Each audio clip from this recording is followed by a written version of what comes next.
Welcome back to the Crash Course podcast. My name is Craig Crash Collins, joined as always by Brandon Scott, otherwise known as B Scott. We've got a fun podcast for you this week. We're gonna kind of be all over the place. We've got a few topics that B Scott and I were talking about aren't podcasts on their own, but are some little tidbits we want to hit. What's it called? What's the food dish that like you basically take whatever you can find in the fridge, just mash it all together?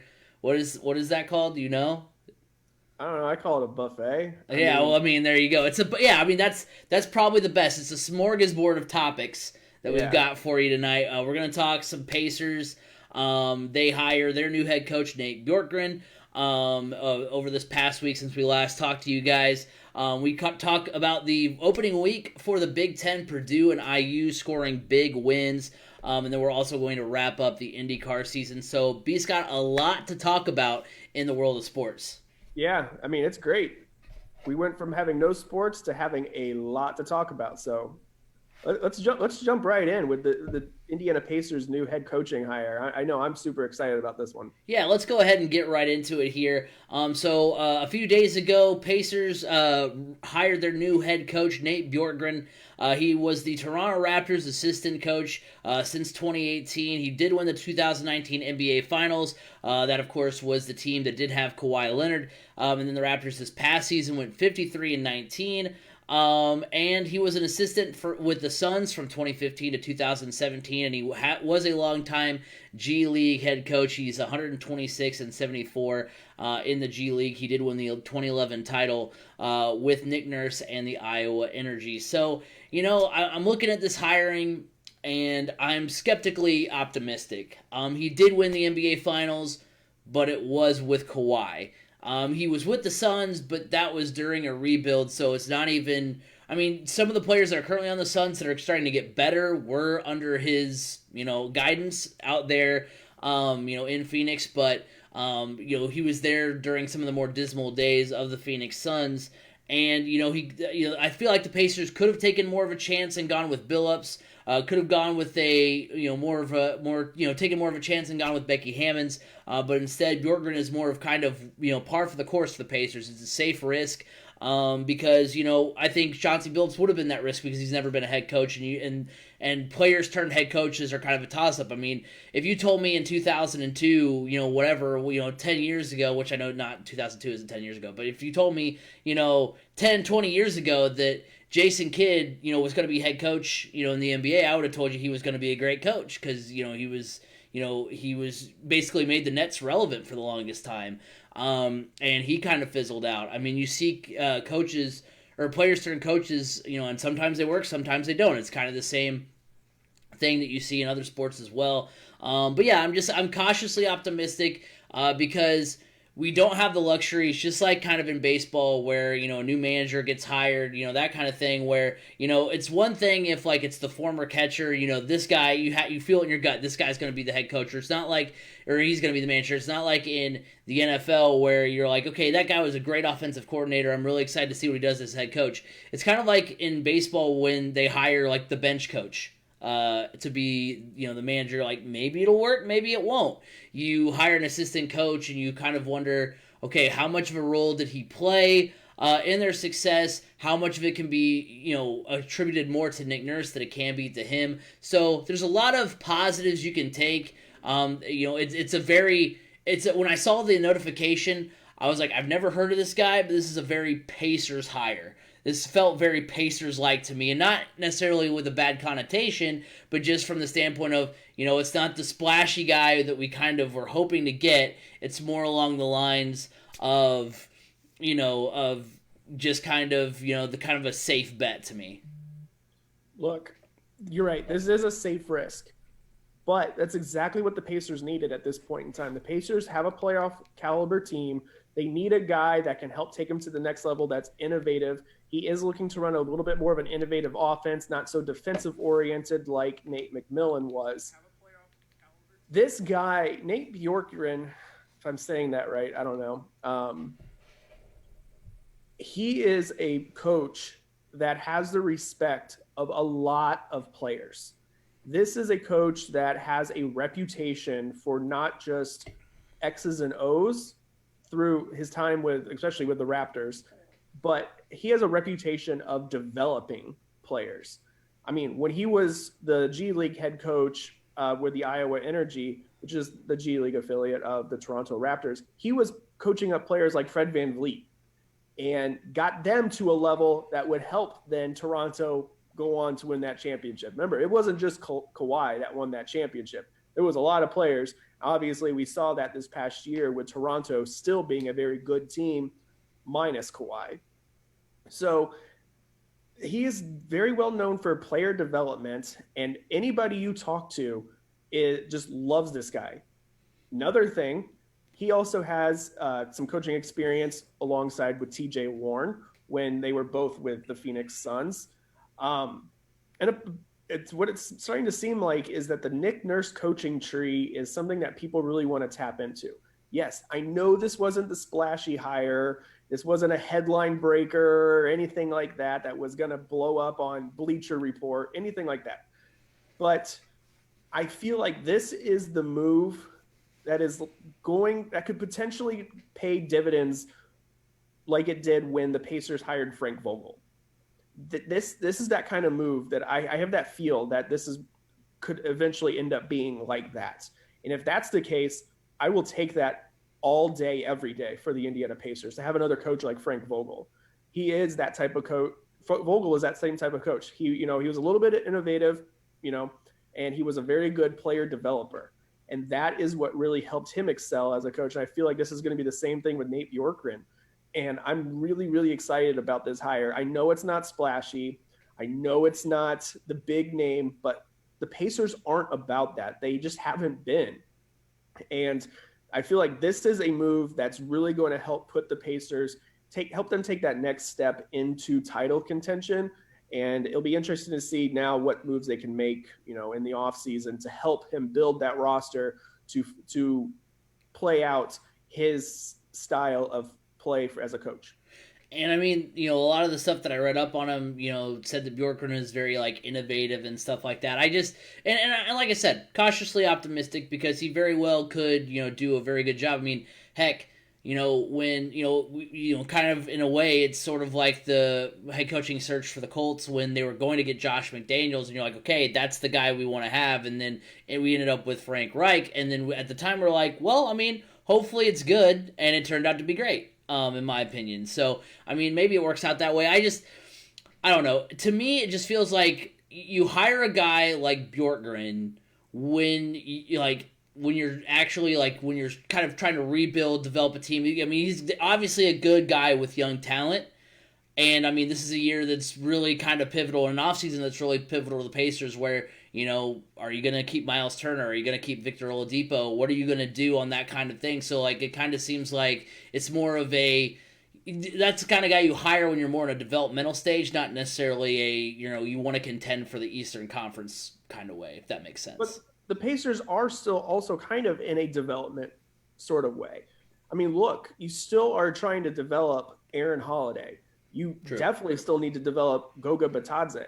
I mean, there's two players right there that are potential key rotational pieces moving forward, or even starters in the Aaron Holiday situation that need some more development. And this is the perfect coach for those types of players. I mean, heck, if the Pacers end up deciding to hold on to Miles Turner, we've all been talking about when is Miles Turner going to make that turn around the corner? When is he going to finally make that turn? And it's going to click for him, and he's going to become that all-star center that a lot of people expected him to be able to become. Maybe now that Nate Bjorkgren is the head coach and, he's so good with player development, maybe now is the time that Miles Turner takes that next step because of a coach that knows how to get his players to take that next step. And that's a very crucial thing. And also one of the unspoken things about it, he has a very good – we talked about this yesterday when we were planning the show. He has a very good relationship with Fred VanVleet, who is going to be a free agent. Now, the Pacers would not be able to afford Fred VanVleet, but there is potential there that the Pacers could, or the Toronto Raptors could, look at a potential sign and trade. And, there's some rumors around that may have some leg to it. But that's just one of those things that if you had to make a straight up swap of Victor Oladipo for Fred VanVleet, I think I would kind of go for that. But that's those are just hearsay rumors. But the fact that he has such good relationships with his players and his players are super excited for him from Toronto, that just speaks a lot about this guy's character and the way that he coaches and the respect that he gains from his players. Yeah, and I remember yesterday when you were bringing it up that I didn't even think about the fact that he was in Phoenix at the same time as T.J. Warren. So I mean, we saw what Warren did, during those 8 games of the bubble and then into the playoffs, and we saw what he was able to do there. And if they are able to make a move because the Raptors are one of the teams that's been rumored to be in the market for an Oladipo trade if it were to happen. So, I mean, there's some exciting stuff that can happen there. So, it's definitely going to be interesting to see what they do. But, he's also a coach that could potentially attract free agents in the future just because of his reputation as a player's coach. True. And I mean, and maybe that's exactly. That's big. That's really big. I mean, Nate McMillan wasn't exactly a player's coach. Great guy. But he ran things like a drill sergeant, and that doesn't always rub off very well on bigger name players in the free agent market. So maybe this helps the Pacers in that area as well. Yeah. So we'll see what happens. It will be interesting to see what goes on there, and we'll get into that a little bit more in hot or cold. But let's go ahead and talk. We mentioned Victor Oladipo. Let's go ahead and talk about the conference that he played in when he was in college, the Big Ten. But before we get into that, though, sorry about the awful segue. But remember, you can follow us at Crash Course FM on Twitter, Crash Course Podcast on YouTube. We do post the podcast, a replay of the podcast every week. We're also going to start posting just segments by themselves. So if you had a favorite segment, you want to go back and look at that. That'll be kind of fun to look at there as well. So go over there, subscribe. We're at 16 subscribers right now. So hey, you know what? We're trying to get to 20, 25. So if you want to go check out the content, head over there. You can also, if you're listening to us on the audio side we also stream live every Monday on our Facebook page, Crash Course Podcast. And remember, you can hear the Crash Course Podcast every week on iTunes, SoundCloud, or Spotify, Google Podcasts. Wherever podcasts can be heard, you can hear the Crash Course Podcast. So let's go ahead and talk about the Big Ten opening weekend. It was a fun one, B. Scott. First of all, we can't talk about the Big Ten without talking about the great win that Purdue had over Iowa. They win 24-20, come from behind victory. Aiden O'Connell threw for 282 yards and 3 touchdowns, all of which were to David Bell. Xander Horvath, 21 carries, 129 yards. So, we talked about the question marks at quarterback. Aiden O'Connell comes out, has a great game. Xander Horvath, we talk about, the running game last year. And, of course, you mentioned it yesterday when we were talking about it, that they didn't even have their top running back going for 129 yards. This is a team that was, the worst in the Big Ten in rushing. So they go out and get a big win. I mean, yeah, Iowa isn't ranked, but that's a team that generally is a pretty solid. Like, if you can beat Iowa, it's not a team that Purdue usually. They were a 10-win team last year. Oh, I mean, yeah, that's what I'm saying. Like, Iowa's generally tough, whether they're ranked or not. So it's a good win across the board. Then you've got you have Indiana with the 36-35 upset of number 8 Penn State. The game went into overtime, tied at 28. Penn State scores on a Sean Clifford touchdown pass, but then here comes IU. They score on a Michael Penix pass to Whop Filler. He gets the touchdown reception, and then the controversial 2-point conversion play. Michael Penix reaches for the pylon. It looks like the back of the football touches out of bounds before the nose of the football crossed the plane, and then also the ball starts to come out, which would have been a touchback, no score, and I don't know if it would have been a touchback on a 2-point conversion, but it definitely would have been out of bounds. That would have ended the game. Yeah, well, that's what I'm saying. That would have ended the game there. So, nevertheless, though, IU does get the win. And they, it was their first win over a top 10 team since 1987, and they're now all the way up to number 17. And then Ohio State, number 5 in the country, they win 52-17 over Nebraska. Number 18, Michigan. Maybe, hey, you know what? Maybe Michigan is starting to to show some signs of life here with this shortened season. Maybe they'll be able to kind of turn this year into something, that they haven't been able to do the last few years. They win 49-24 over number 21 Minnesota. Rutgers gets their first Big Ten victory since 2017. They beat Michigan State 38-27. Those are kind of the highlights from the first weekend. So, first weekend reaction.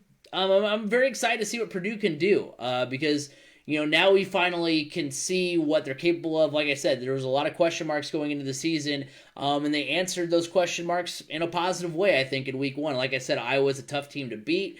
Year in, year out, they did get the win there. They now go ahead and they have Illinois this next week, which you'd like to think is going to be a win. More on that a little bit later. They go against Wisconsin in a couple of weeks, who's now it could be potentially without their quarterback who tested positive for. Things are new. Things you'd like to think that now you're pretty optimistic, even if it's just week one, week two. So really excited to see what Purdue can do with this great start to the season.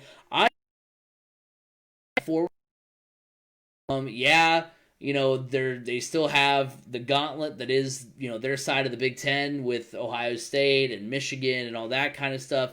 But it's still,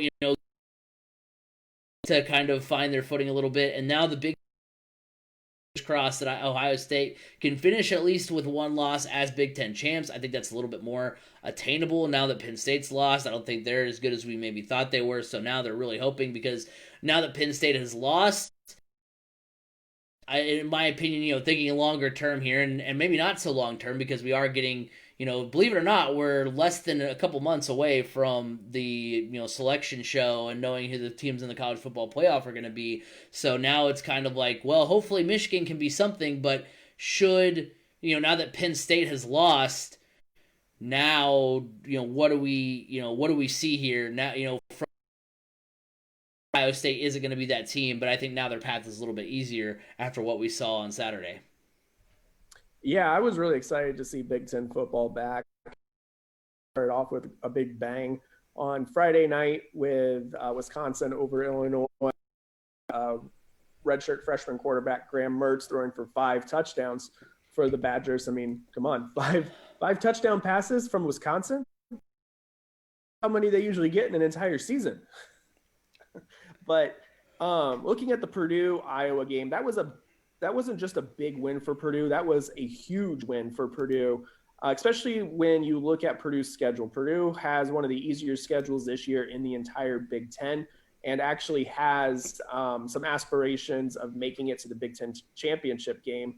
After you saw what Michigan was able to do to Minnesota, knowing Minnesota is a younger team this year and they have to figure things out, I feel like it does put Purdue in a bit more favorable of a position to try to make a push to the Big Ten championship game. Obviously, you got to take care of the games that are in front of you, including the upcoming game at Illinois. I mean, Illinois completely thumped Purdue last year at Purdue, albeit it was in the middle of a monsoon, and that typically throws Purdue for a loop.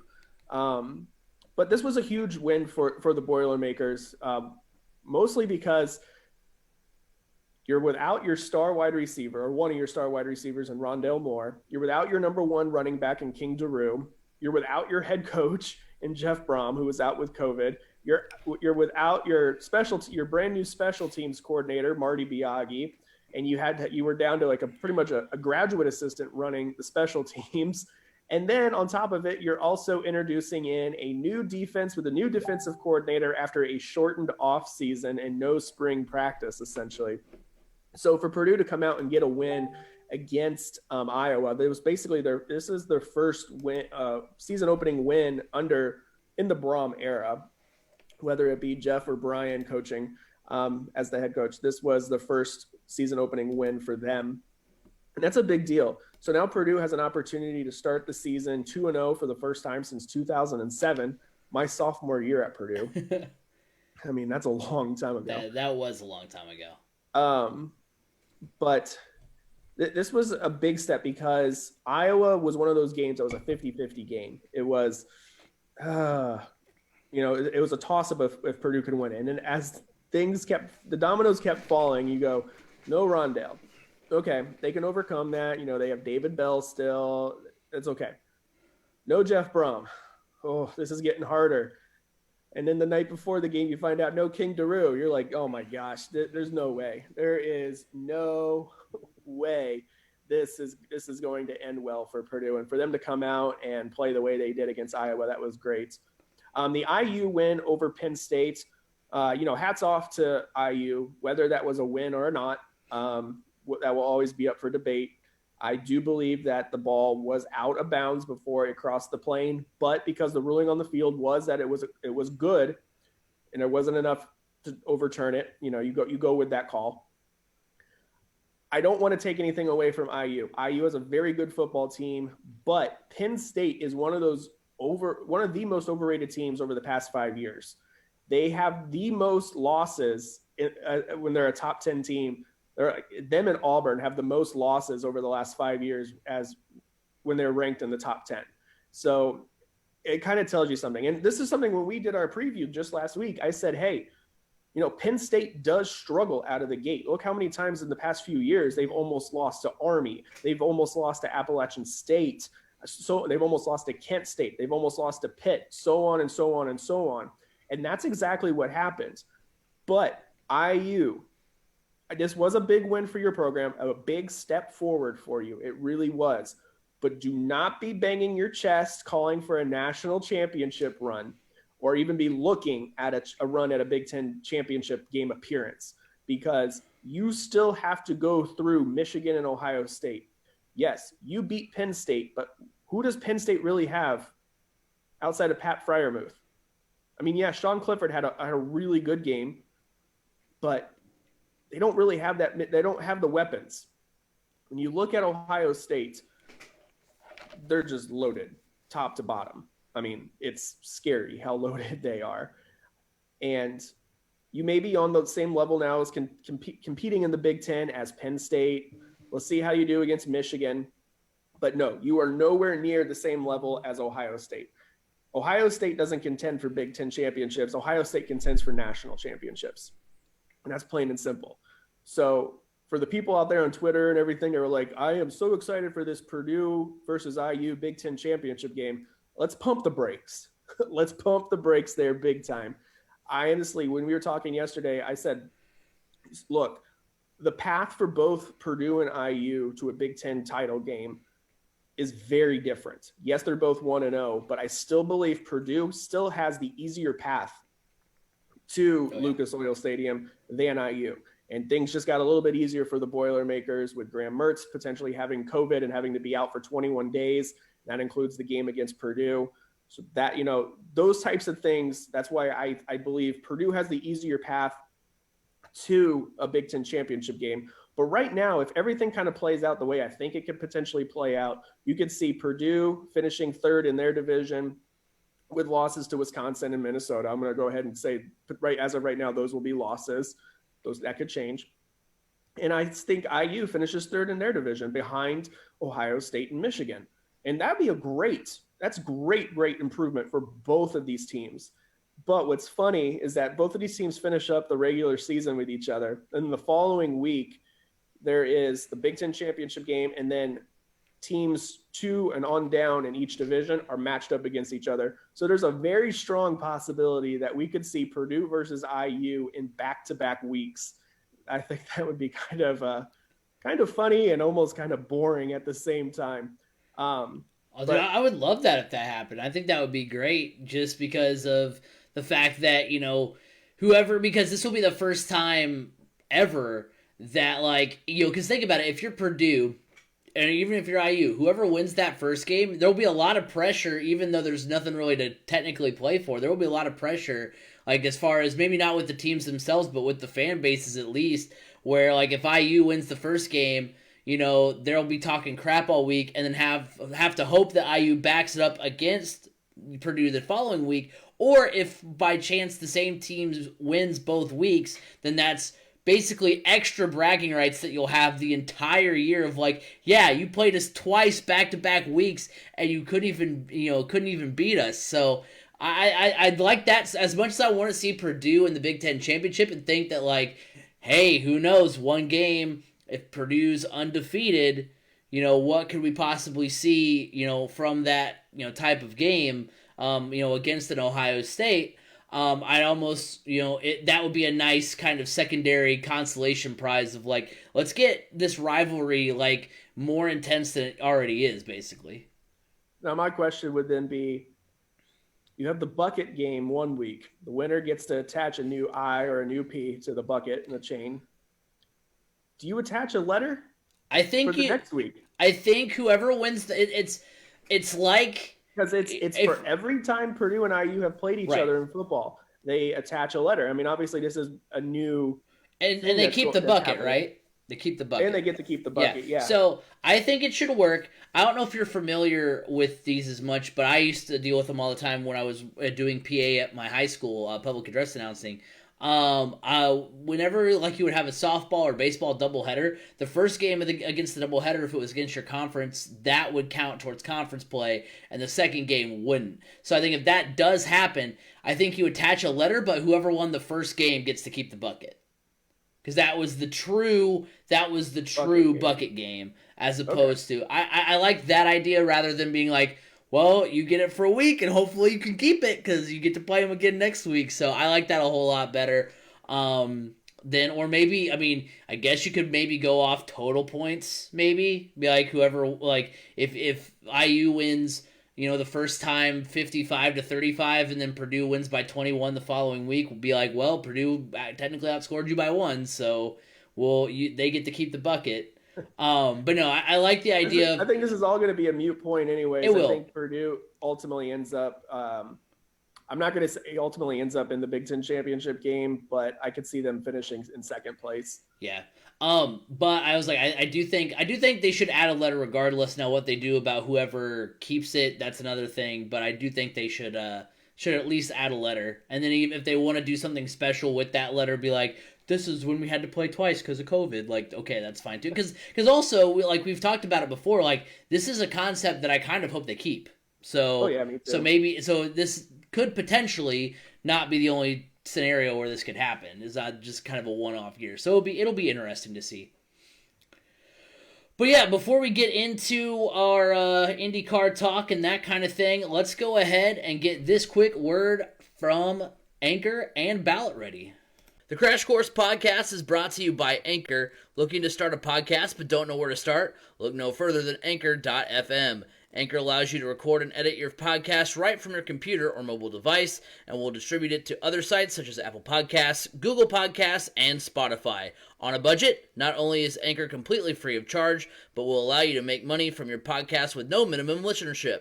Download the free Anchor app or go to Anchor.fm to get started. Anchor, it's everything you need in a podcast in one place. Even though this is a presidential election, there are many more candidates on the ballot. Ballot Ready is a nonpartisan guide to your entire ballot where you can compare candidates based on stances, biography, or endorsements. From there, you can save your choices to use when you vote by mail or in the voting booth. You can even request your absentee ballot or make a plan to vote early. This year, with changes to polling places and vote by mail laws as a result of COVID, it's more important than ever to have a plan to vote. This election matters. Make sure you have a plan to make an informed vote. Go to ballotready.org and enter your address to make a plan to vote today. Well, as you know, B. Scott, this has been kind of a weird year where time hasn't really meant anything, and it's kind of crazy to think that we started off, we had no sports, then one of the first sports to come back was IndyCar, and we looked at the schedule and we thought, like, wow, this is kind of a weird, interesting, kind of cool schedule. The Indy 500 was going to be in August. You had 3 races at IMS. You had all this kind of different stuff. So we were kind of true, very true. And so you're kind of wondering how everything was going to work out. And so finally we have reached the end of the 2020 NTT IndyCar season, and it was a fun season. We look at the final race, the Firestone Grand Prix of St. Petersburg. Of course, that was the race that was supposed to kick off the 2020 campaign before everything got all crazy in everybody's lives. So there you go. We'll have basically back-to-back races at St. Pete. Yes, it's the longest gap in a doubleheader of all time. Will Power started on the pole, but he did crash early in turn 4 to bring out the first caution of the race. Alexander Rossi took the lead from lap 5 and did not relinquish it until lap 66. Josef Newgarden ends up winning the race, but Scott Dixon wins the title. Pato Award. Scott and Ryan Hunter-Reay rounded out the top 5 for the race. As far as the standings look, it was Scott Dixon, Josef Pato Award, and Will Power. So, the season is over. It was very fun to see Scott Dixon's dominance. It was funny at the beginning of the year, and I won't take, it was kind of flimsy reasoning, so I won't take 100% credit for saying that Scott Dixon should be on your IndyCar super team.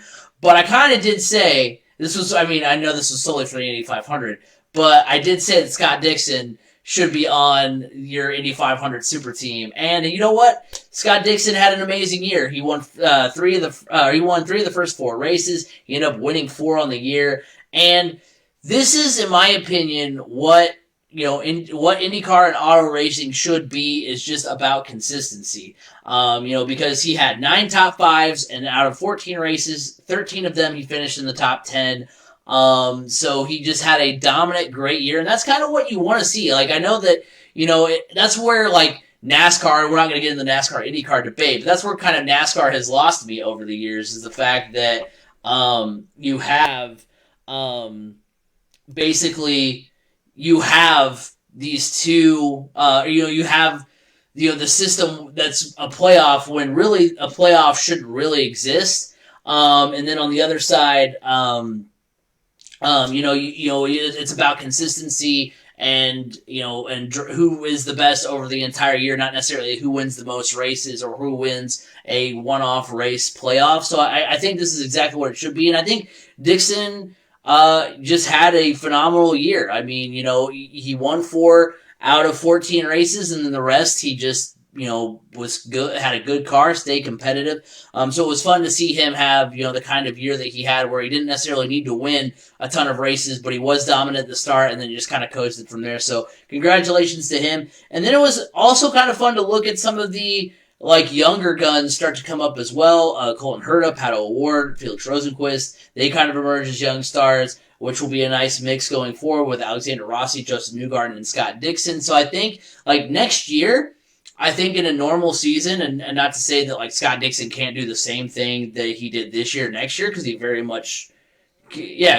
well could, but I do like the mix of kind of, young stars and things like that, because I think that they, it could turn into that. I think we could see, a couple of these younger guys like Herta or Rosenqvist, because Rosenqvist had a couple of good runs that he did crash out of as well. So he had a good season, and just had a couple of misfortunes here and there. So I think over the course of the year, I think these younger guns are going to kind of get in the mix a little bit, and that makes it all fun when there's a bunch of guys who can vie for those top positions. So I think it was a good year, a fun year. Kind of hard to believe that, because it seems like yesterday we were talking about the beginning of IndyCar and them coming back, and now the season's over, B. Scott.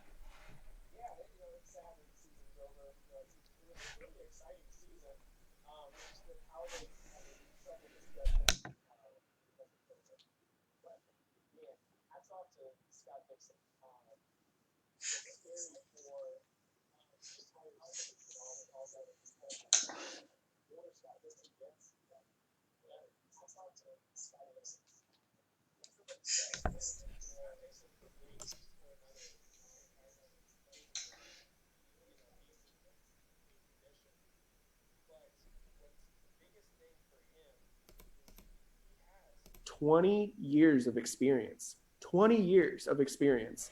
He knows that car inside and out. He knows how to. It's just.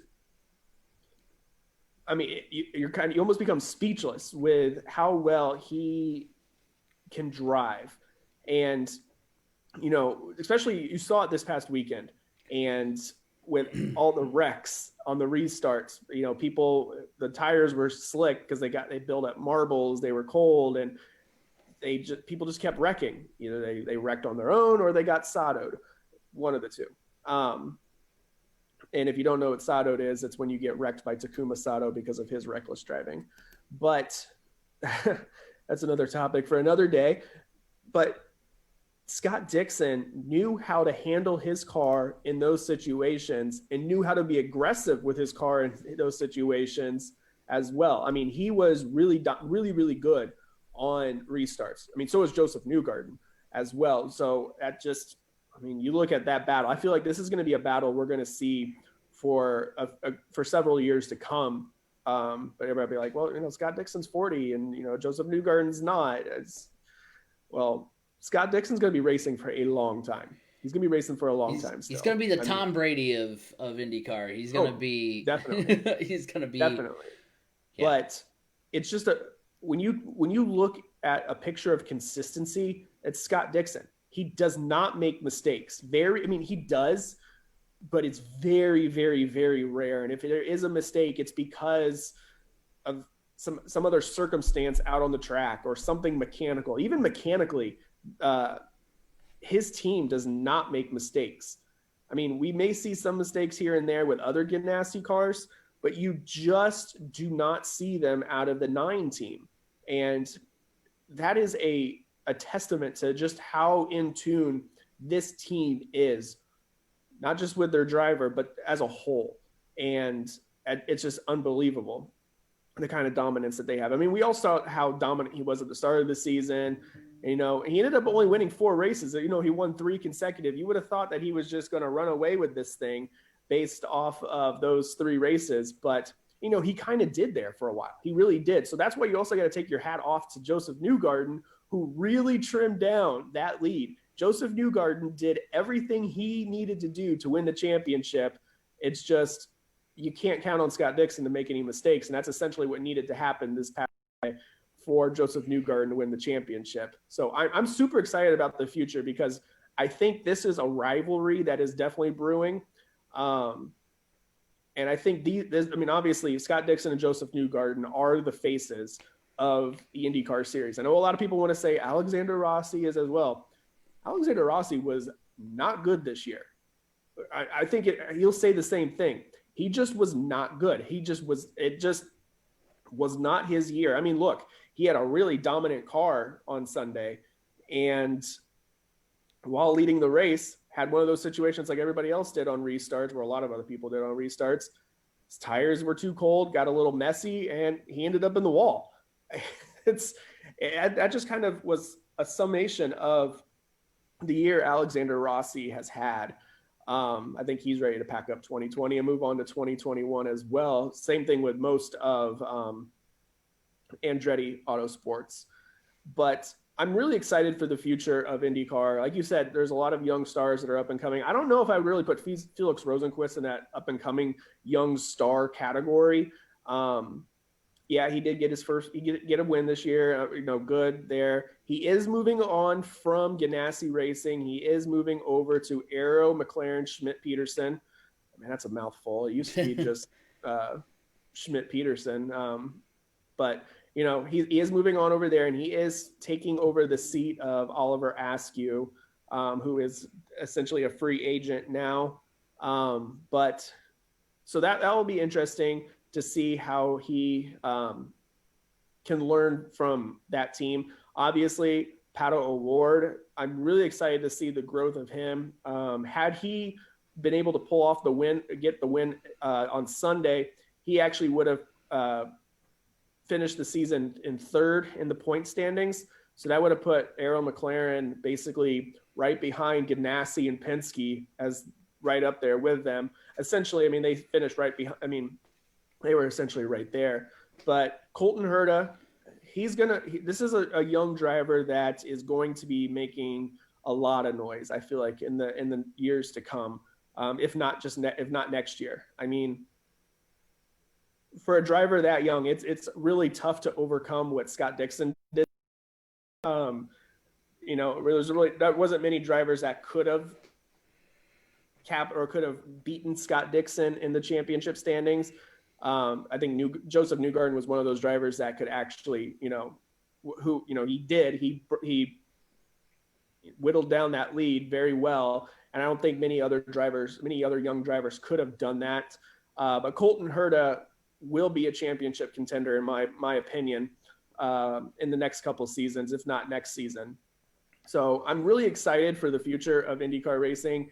I mean, we got to see another young driver that's going to be new to the series. He raced for Penske this past weekend at St. Pete. He jumped into the number 3 car. This is interesting because it's the first time, as long as I can remember, that it has not been Elio Castroneves in the 3 car. And that's where the depression began for B. Scott, because someone other than number 3. Well, it really wasn't. It wasn't that. I'm just excited. It was just different. Especially, it was really different during the Harvest GP doubleheader to see Elio in a car that was not a Penske car. But I'm really excited to see what Scott McLaughlin can do in an Indy car. He raced for Team Penske in the Supercar Series in Australia, and he's a 3-time Supercar Series champion. He really is a really good race car driver. Another Kiwi from New Zealand. So that's going to be really exciting to see what he can do as he meshes into open wheel racing. I think if you had to look at potential rookie of the year, I don't really know how many rookies are really truly going to be next year because of no true Indy Light season. So that will be interesting to look at as well. He could just be the clear-cut rookie of the year winner because there's not many other rookies out there. It will be an interesting. I'm really excited to see how he figures things out. It was good the fact that his first race was in St. Pete. His second race will be in St. Pete. So he'll have a good feeling of the car at that track, because that's a very difficult track. It is a very, very difficult track. I mean, he wrecked out, got into a wreck with Rinus VeeKay, and they took each other out there. But I think overall, I'm really excited for next season. And looking back on this race this past weekend, what a way to finish the 2020 season. And this race really summed up 2020 for you pretty well, with the numerous wrecks on restarts. I mean, I feel like almost the second half of the race was run under caution. They ran so many caution laps that the pace car ran out of fuel. And to finish off the last caution of the race, Josef Newgarden was the leader. Josef Newgarden had to set the pace for the field. So that was kind of pretty funny to see. And that just basically summed up 2020 for you pretty well. Yeah, and you talk about, the fact that, like, Rossi had a bad year and stuff. I think the storylines for 2021 are really interesting and really fun if you're an IndyCar fan, because you've got, what we're going to talk about here in Hot and Cold, where Josef Newgarden and Scott Dixon kind of have an extra layer to that rivalry a little bit already. You also have, like, if Rossi has a bounce back year, you expect that. You have Jimmy Johnson, who's going to be in a car next year. Big storyline. You've got, like I said, these young guys coming in, who can be kind of, secondary challengers to those two top tier guys, Newgarden and Dixon. So, I mean, the season for 2021 is shaping up to be, I don't want to say like one of the best in a long time, but one of the best in terms of, like, you've got a lot of storylines going into the season, so it's really fun if you're an IndyCar fan. And they're going to get to race in the streets of Nashville, Tennessee. And as James Hinchcliffe put it, we're going to race over a bridge. They are. They're going to be racing over a bridge. That's going to be some, like, next level, like, Final Destination anxiety right there. Is like... Yeah. So, hopefully they put, like, some sort of, like, covering, some sort of tube over the top of that bridge. Because I wouldn't worry about the top. I'm more worried about if the bridge breaks or something. True. I don't know. It's not used to having that much G-force on it at a time. I don't know if that's how physics obviously works. The bridge isn't going to break because those cars aren't that heavy. But yeah, maybe you're right. Something like a netting around the sides or something. Because it's gonna be essentially a straightaway. Yeah, the bridge will essentially be a straightaway. So I guess you don't have to worry about that too much in a straightaway setting, but still. So let's go ahead and get into Hot or Cold, and Hot or Cold is going to kind of tie in all of what we've talked about tonight, kind of in one kind of nice little bow. So first of all, for Hot and Cold, we've got 3 questions. First question goes back to what we talked about with the Pacers. The Pacers need to advance to the Eastern Conference semifinals in the first year under Nate Bjorkgren for his first season to be deemed a success. For me, that is a hot take. And the reason is because, and I'm looking at it from more of maybe a fan perspective, which I guess doesn't really matter as much as it does from like the perspective of the brass, because on the one hand, you have your typical first year, you have your first year struggles kind of already in the back of your brain where you're like, where a lot of things, if they go wrong, especially early, you're going to say, oh, well, it's because his first year as an actual head coach in the NBA. This is going to happen. Growing pains, all those cliches. So especially if the Pacers get off to a rough start, like I can see how that'll kind of crop up, and then that'll also kind of feed into where they're at in the playoffs, because if a bad start means that they're a 6 seed or a 7 seed instead of a 4th or 5th seed, well, then there you go. Maybe you're going up against the Heat again in the first round, and then maybe it's a tougher matchup, and you end up losing in that first round as a 7 seed. But,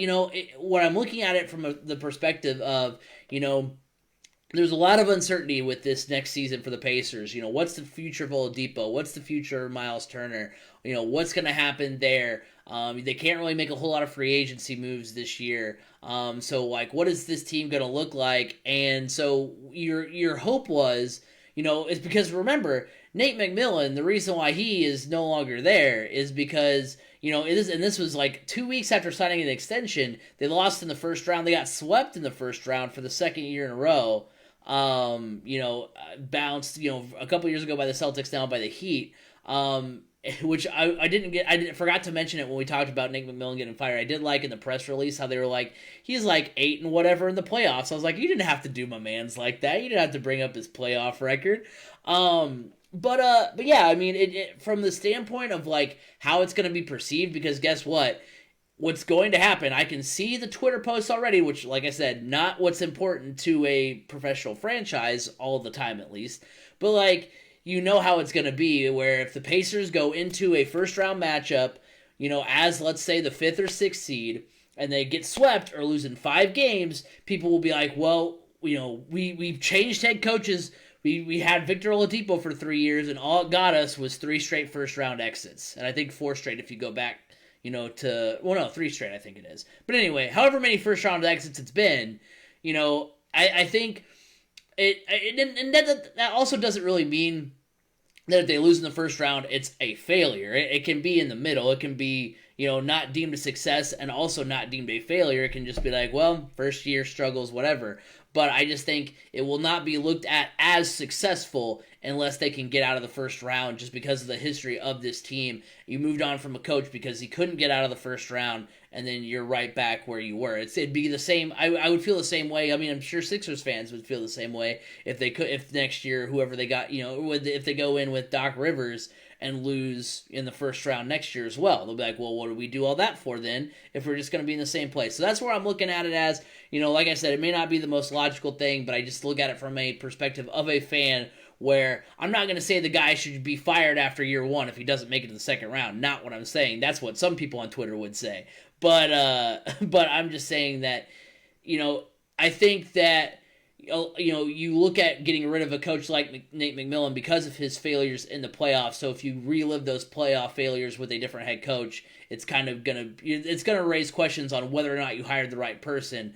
Because I think if it would happen, it's a little easier to shrug off if it had been that splashy hire, and that's where we kind of go back to that. So I don't know how right I am on that, but I just think that from a fan perspective, it really, will not be deemed a success unless they make it to the semifinals. I kind of look at this. I want to say it's hot, but at the same time, it is really kind of lukewarm. Mostly because we don't know what other moves the Pacers are going to make this offseason.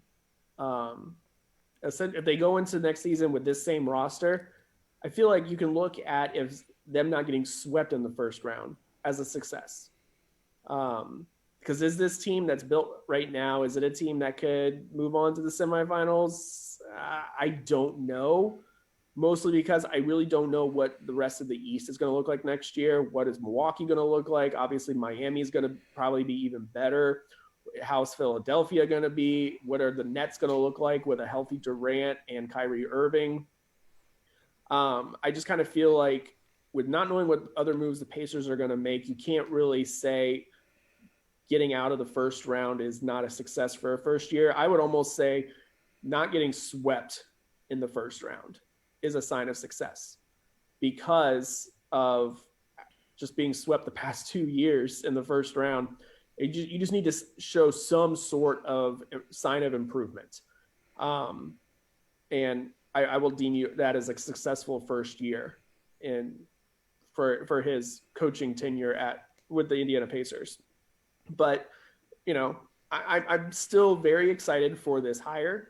And I think with the right other moves that the Pacers can make via trade this offseason, I think depending on those moves, I would then say, yes, making it out of the first round would be a sign of a successful first year. But as of right now, I would just say not getting swept. Yeah, I mean, I agree because if it's a 7-game like hard fought series and they just happen to lose, but also because that can go either way, because that could also be because I mean you could even agree that this year's getting swept by the Heat looked different than them getting swept by the Celtics 2 years ago. So right. Those were two very different. Yeah. So and they could also, I mean, just as easily make it to 7 games, but look crappy in like 2 of those 3 wins that they got. So I mean it's kind of a toss up, but I see what you're saying, and I'm more inclined. I think that's kind of the middle ground. If they make it to the second round versus like going to 7 games, like that's kind of in that like middle position. But I'm so I see what you're saying and I get it. Question number 2. Purdue versus Illinois is a bigger trap game than IU versus Rutgers. This is interesting because both IU and Purdue have a sort of trap game set up because Purdue in a couple of weeks will play Wisconsin. That will be a big matchup to determine whether or not Purdue can be in contention to possibly play in the Big Ten championship game. IU in 2 weeks plays Ohio State. Obviously, it's more of that will be a tough game for them, just no matter what. But this one's tough for me. I didn't write anything down because I was kind of just going back and forth on this. Because on the one hand, I think Purdue has more at stake.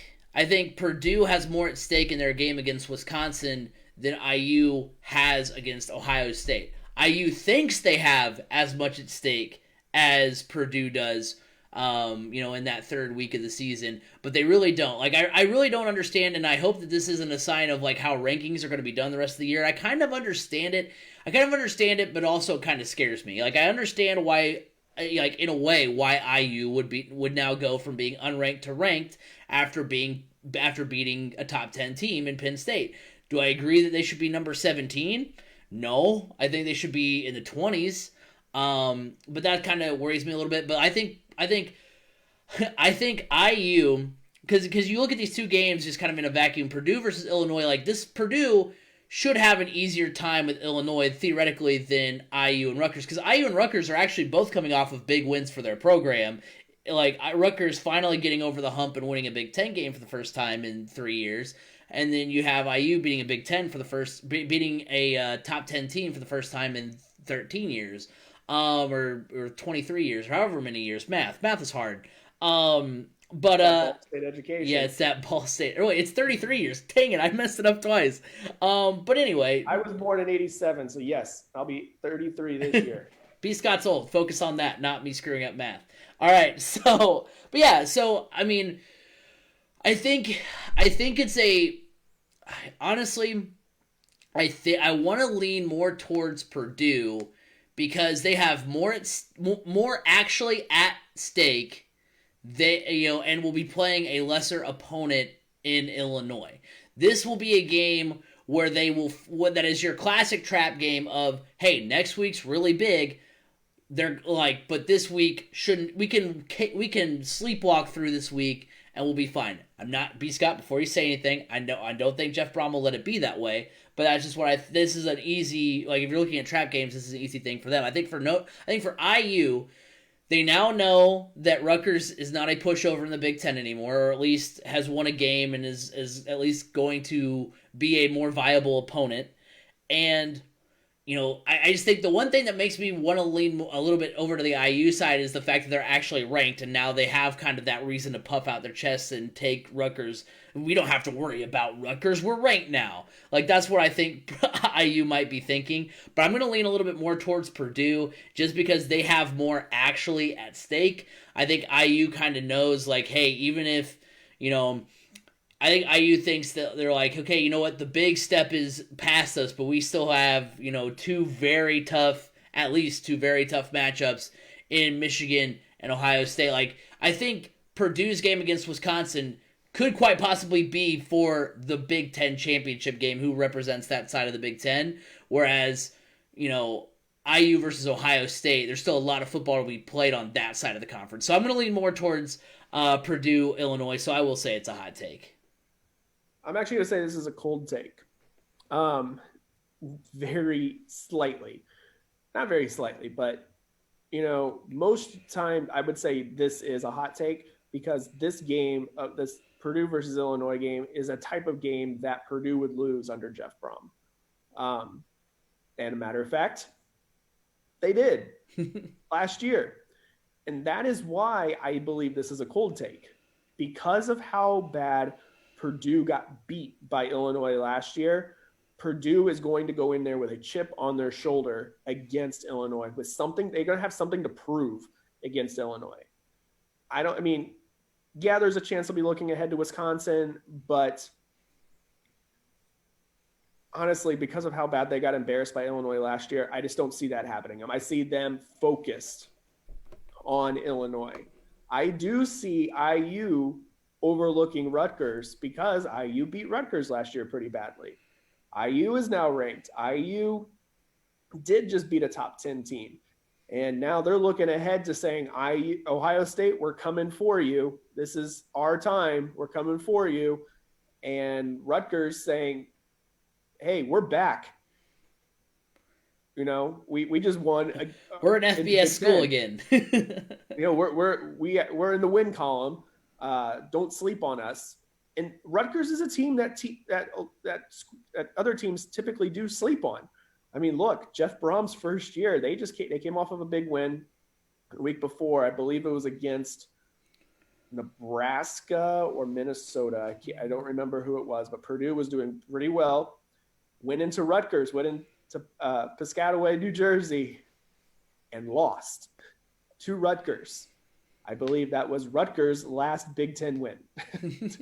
To be honest, I think their last Big Ten win prior to Michigan State was against Purdue.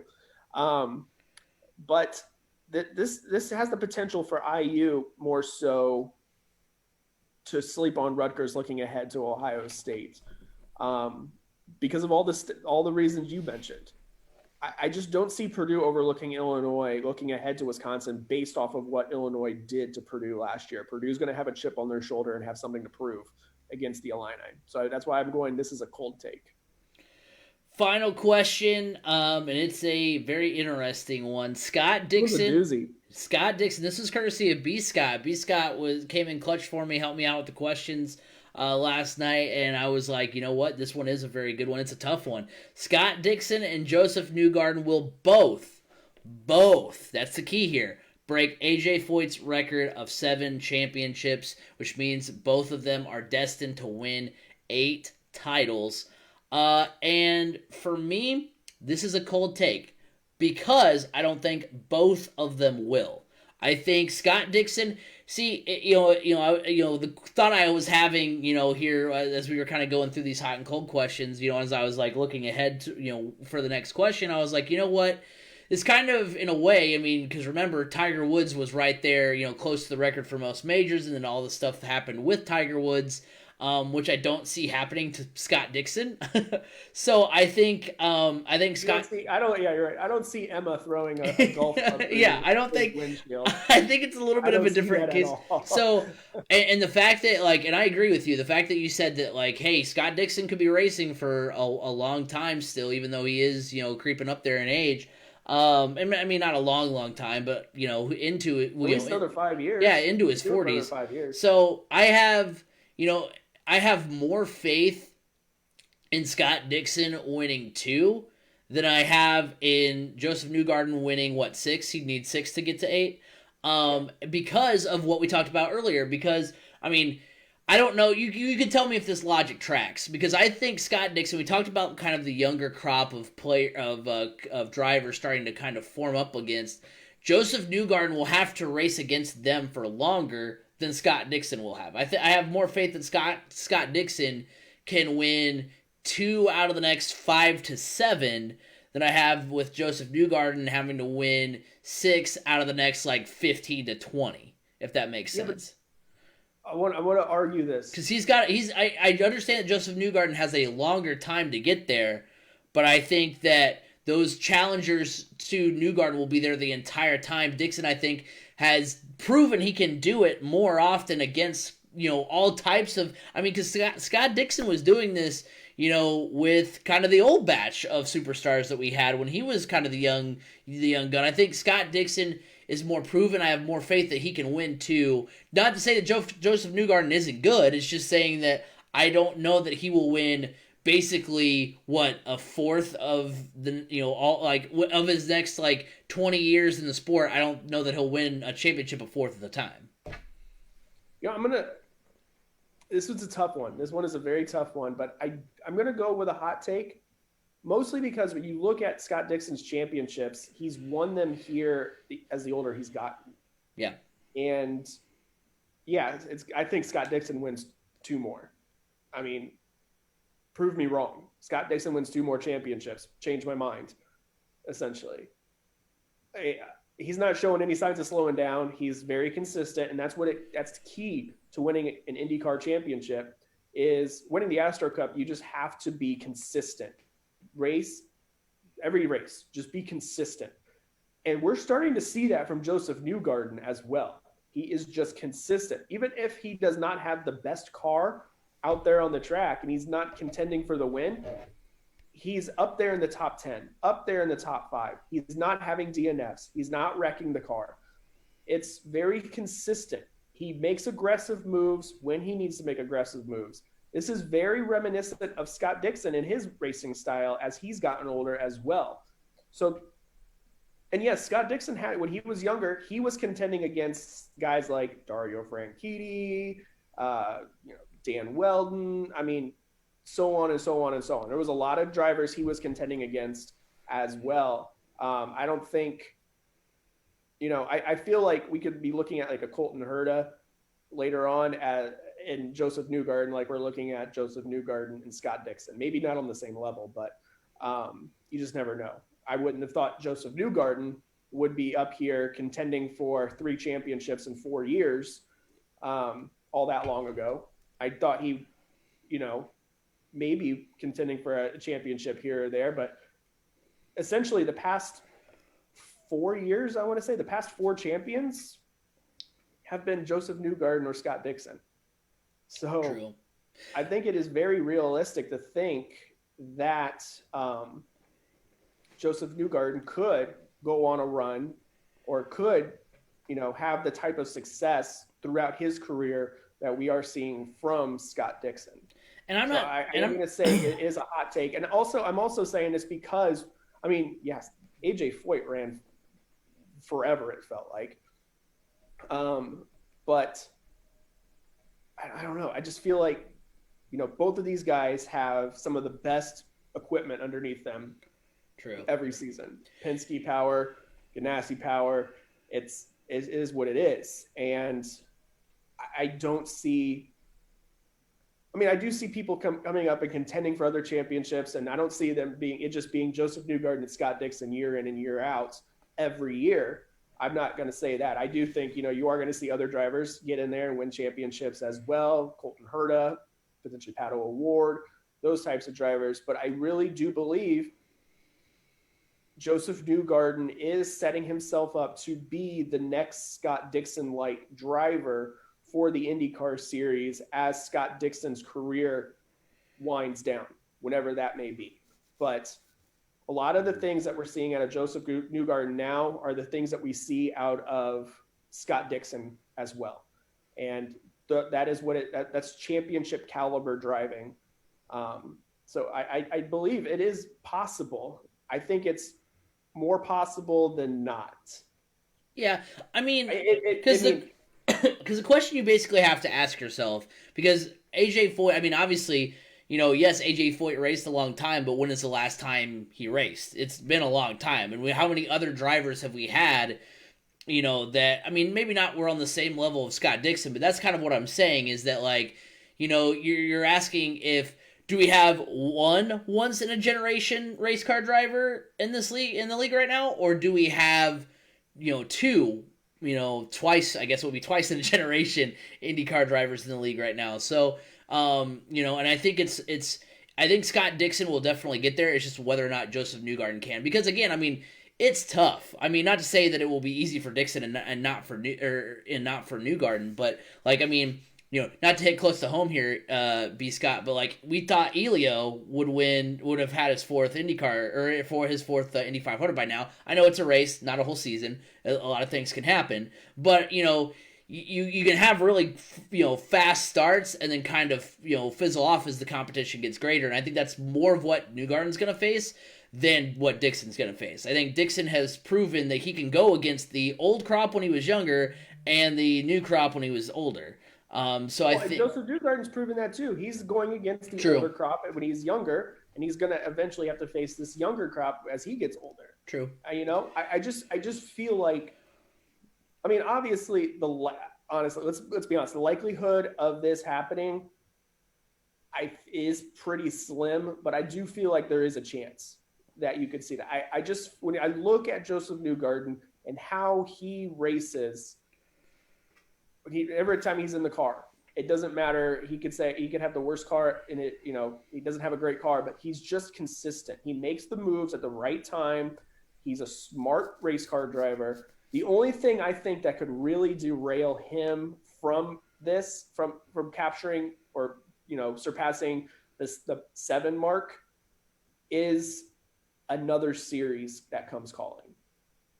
And because he's so young and he wants to move on and have a different challenge, Scott Dixon, there was never that kind of allure for him. He didn't have wandering eyes. I don't know about Josef Newgarden. I can't say. I mean, he loves IndyCar. You just can see it in the way he talks about the racing series and in any interviews that he does. He just loves it. But that doesn't necessarily mean that Roger Penske has an opening in NASCAR. I mean, Roger Penske is also one that is known to say, hey, I want to move you from this series to this series because I feel like you could be really good in this series for us. He is one that shuffles drivers around. That's essentially what he did with Elio. He moved him from IndyCar over to IMSA, and to help him kick off his IMSA series. But I mean, would that be a move? Because Elio wasn't like contending for championships. Yeah, that was in the twilight of Elio's career as opposed to Elio's prime. So like, and here's the thing, because for one, I mean, I don't know for a fact that like the money is still better in NASCAR than it is in IndyCar. I'd imagine it still is. But like the allure of going to NASCAR from IndyCar, in my opinion, isn't as great. When Tony Stewart moved from IndyCar to NASCAR, that was when NASCAR was at its like height of popularity. And since then we've seen other drivers. Tony Stewart was more of a NASCAR build anyways, in my opinion. Yeah, and you've seen it where, other drivers have kind of, gone over there and then fallen flat. I mean, not even talking about Danica here. I mean, what about Sam Hornish, Dario Franchitti? I mean, we've seen it happen. Pablo Montoya did it pretty well, but Juan Pablo Montoya's had success at any series. Yeah, and Juan Pablo's more of a Tony Stewart type where you put him in anything, a Jeff Gordon type where you can put him in anything and he'll find success somewhere. I don't think NASCAR would come knocking essentially for Josef Newgarden. Right, but I don't think though he is a young American driver. However, there are plenty of those in NASCAR where I feel like the money could come calling on Josef Newgarden. is Formula One. Hey, and who's to say though? Who's to say that Penske doesn't say, "Hey, Joseph, we want you to go." Ryan Newman. Wait, does Ryan Newman even still drive for Penske? No, he doesn't. No. Okay. Well, yeah. I'm sorry. I'm the one now back in 2007. Let's say whoever's driving for Penske right now in NASCAR. That's how out of touch I am with them. Let's Brad say Keselowski, Joey Logano. Yeah, there we go. Let's say Brad Keselowski. He decides to retire early, and then he's like, you know what? We're gonna move Josef Newgarden into Brad Keselowski's car. Josef Newgarden could say no. You know what? Scott Dixon just retired from Chip Ganassi. I'm gonna go drive for Chip Ganassi now, and who knows? Maybe that's how he gets it done. Well, if we're talking about hypothetical fictional scenarios, I'm not saying he's going to win 8 championships with Penske. That's what I'm saying. Who knows? We're talking about hypothetical fictional scenarios. I mean, right. There's one right there. What I'm saying is the only thing that could prevent him from going after that is, I think the only series that could come calling that would have any kind of draw is Formula One, just because the money in Formula One is outrageous. Right. I mean, it puts IndyCar and NASCAR both to shame. However, you also have to have that kind of money to even break into Formula One as well. But it's always something that's to be worried about now that Formula One has a foot in the IndyCar series with McLaren. And Zach Brown, the president of McLaren, the whatever he's called, I don't know. They have some different name for it over there. But with him poking around the racetracks now for IndyCar, and all of a sudden there's an opening in McLaren in Formula One, and they need a young, talented driver, that's the only thing. And is this a possibility? I don't know. There's nothing out there saying that this is a rumor or anything. This is just me thinking, what are the possibilities that could potentially derail Josef Newgarden from winning 7 or more championships, or being a consistent championship contender in IndyCar? I mean, I think as long as he's in IndyCar and as long as he's at Penske, or, he has that top power underneath him. I mean, heck, it doesn't have to be top power. We saw how well he raced even for Ed Carpenter Racing when he was younger. So that's the only thing that concerns me, is that another series could come calling and he go, I've got 3 or 4 championships here in IndyCar, maybe have an Indy 500 win under his belt. There's not much more I can accomplish here. Let me move on and see what else I can do in the racing world. And I'm not saying that's going to happen. I'm just saying these are hypotheticals that could show up. Well, that will do it for this week's edition of the Crash Course Podcast. Thank you guys all for hanging out. Remember, you can follow us at Crash Course FM on Twitter, Crash Course Podcast on YouTube and Facebook. Remember, you can listen every week on Apple Podcasts, Google Podcasts, Spotify, wherever podcasts can be heard. You can hear the Crash Course Podcast. Next week, the Major League Baseball season will be over, so we will be doing some recaps on that and talking some baseball. But until then, have a good week, everybody.